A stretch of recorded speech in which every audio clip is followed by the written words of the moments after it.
donc, si on prend ensuite le niveau collectif, c'est voilà, si j'agis sur les questions, par exemple, environnementales,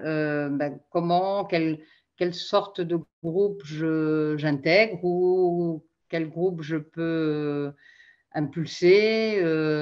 mobiliser. Et donc, du coup, dans ces groupes, c'est comment on développe une vision, un projet, une finalité avec des indicateurs précis autour de ce sur quoi on veut agir. Donc, prenons l'exemple de l'agroalimentaire. Donc, les questions qui touchent la production agricole, la,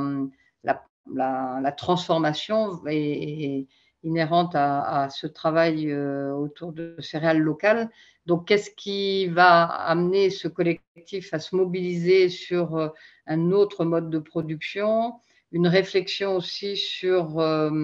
les méthodes, hein, le savoir-faire qui va favoriser du développement et des pratiques différentes, alternatives. Et donc, le premier niveau, c'est voilà, pourquoi je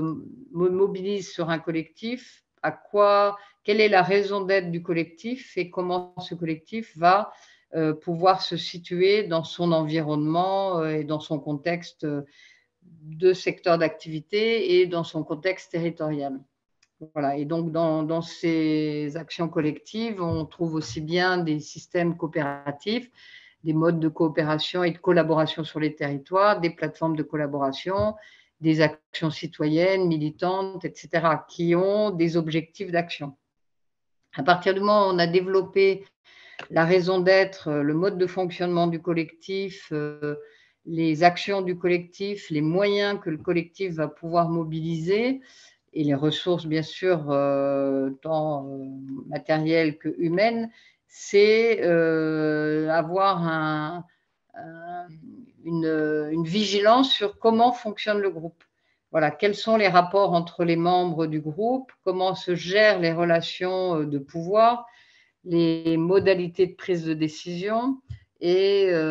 voilà, comment se développent en fait ces questions-là avec justement un système de gouvernance qui permet d'identifier ces éléments-là, de prendre des décisions à travers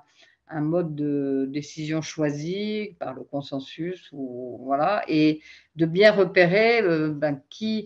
quels sont les acteurs du projet, quels sont les intérêts de chaque acteur et comment chaque acteur est reconnu dans son rôle, dans son identité, dans sa complémentarité, dans ce qu'il apporte et comment prendre soin de ce collectif pour pouvoir agir au mieux et viser donc la transformation sociétale identifiée.